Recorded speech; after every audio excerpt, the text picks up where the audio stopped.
बच्चों, स्वागत है आपका मेरे YouTube चैनल पर। हम देख रहे हैं सजीव विशेषताएं एवं आवास। इसके यहाँ वर्कशीट है, उसका हम सॉल्यूशन देखेंगे। तो ये वर्कशीट नंबर 1 का देख रहे हैं हम।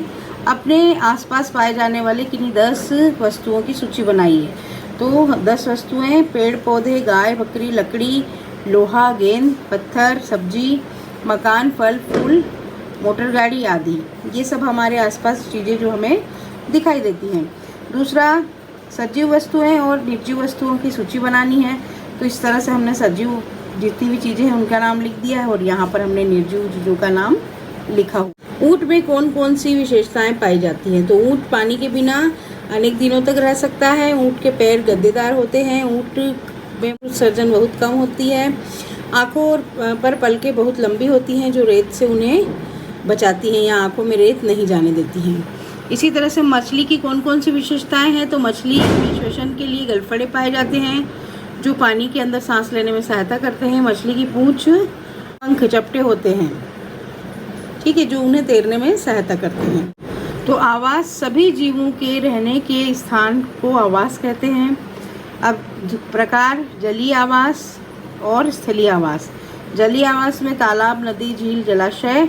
स्थलीय आवास में मरुस्थल, पर्वतीय आवास। मरुस्थल में पाए जाने वाले पौधों की 3 विशेषताएं। तो मरुस्थल में उगने वाले पौधों की पत्तियां बहुत छोटी एवं कांटों में रूपांतरित हो जाती हैं। कुछ पौधों की पत्तियां बहुत छोटी होती हैं जो वाष्पोत्सर्जन द्वारा जल की बहुत ही कम मात्रा को निष्कासित करते हैं। प्रकाश संश्लेषण सामान्यतः तने में होता है। ये आंसर हमें इस तरह से लिखना है और सारे की सारे आप अच्छे से लिखिए और इन्हें अच्छे से लर्न कीजिए जिससे कि आपको अच्छे मार्क्स आ सकें। और ये सारे हम वर्कशीट इस तरह से ही कंप्लीट कर रहे हैं। चैनल को लाइक करें, सब्सक्राइब करें, शेयर करें। Thank you. आगे वाले आंसर्स भी आप इसी तरह से लिखिए और पूरे अच्छे से वर्क कीजिए।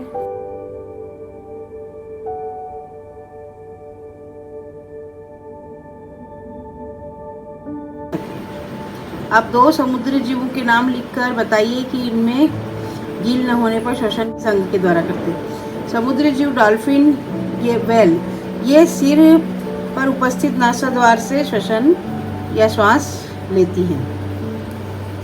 जलीय पौधों की कोई 3 विशेषताएं। जलीय पौधों की जड़ें बहुत छोटी होती हैं। तना लंबा खोखला होता है। तना जल की सतह पर फैलता रहता है। पत्तियों पर मोम की एक लेयर पाई जाती है। सजीवों में भोजन की आवश्यकता क्यों होती है? तो सजीव अपना भोजन के द्वारा ऊर्जा प्राप्त होती है जिससे जैव प्रक्रम की क्रियाएं संचालित होती हैं। भोजन वृद्धि के लिए आवश्यक ऊर्जा प्रदान करता है। इसी तरह से ये सारे आंसर हमने यहाँ लिखे हैं। आप इसे पॉज करके लिख लीजिए और याद करने की कोशिश कीजिए। ये सारे आंसर हो गए हैं। ये प्रजनन की 2 विधियां हैं, लैंगिक और अलैंगिक जनन। ये देखिए, प्रोजेक्ट कार्य में भी हमने सभी में लिख दिया है। सजीवों में पाए जाने वाले लक्षण या गुण इसमें लिखना था। ये यहाँ पर देखिए, विशेषताओं के आधार पर पौधों और जंतुओं में क्रियाएं।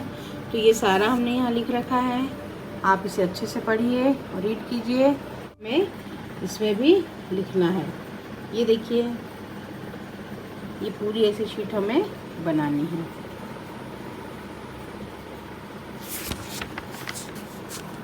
ये भी नेक्स्ट जो है, ये भी शीट बनी हुई है। यहाँ पर हमने ये पेड़ों के सभी पौधों के नाम लिखे हैं। जो बड़े पेड़ हैं या पत्तियां हैं जिनकी पत्तियां किस काम में आती हैं, जिसके फल काम में आते हैं, इस तरह से 14 पौधों के नाम लिखे हैं। अब ये स्वाकलन के क्वेश्चन आंसर्स हैं। तो स्वाकलन भी आप देखिए यहाँ पर लिखा हुआ है। ये इस तरह से, घास स्थल का मुख्य शिकारी कौन है? तो शेर है। निम्नलिखित अंडे देने वाला जीव मुर्गी। ये सारा ये सत्य असत्य पहचान कर लिखना है और जोड़ी बनानी है पूरी। इस तरह से हमने जोड़ी बना दी है। देखिए, अजैविक घटक कहलाता है। धारा रेखी होती है किसकी आकृति? मछली के शरीर की वृद्धि और उद्दीपन। ये हमारा पूरा चैप्टर ख़त्म हुआ 9 नंबर का, जो कि सजीवों के आवास और अनुकूलन के बारे में हमने बात की, उनकी विशेषताओं की बात की। ये पेज नंबर 122 की एक्सरसाइज हमारी पूरी ख़त्म हुई। बच्चों, आप चैनल पर नए हैं तो चैनल को लाइक करें, सब्सक्राइब करें और अपने दोस्तों के साथ शेयर करना ना भूलें, जिससे कि उन्हें भी इसका सॉल्यूशन मिल सके। Thank you. मिलते हैं नेक्स्ट वीडियो में।